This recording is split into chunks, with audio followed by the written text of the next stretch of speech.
Ito po ang DTF machine ng DM Felix. Ito po ang printer head. Ito naman po ang cupping. Ito po ang head bin.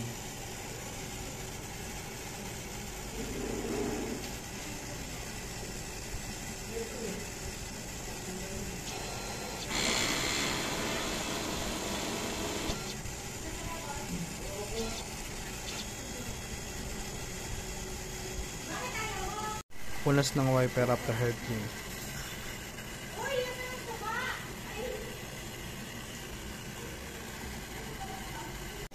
Ito po ang nozzle check.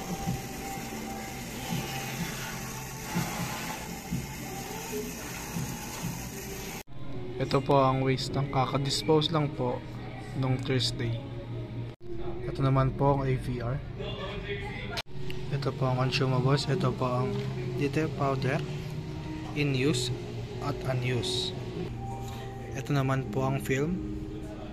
Ito naman po ang consumables monitoring. Ito po kasi yung mga caysayan, magenta, yellow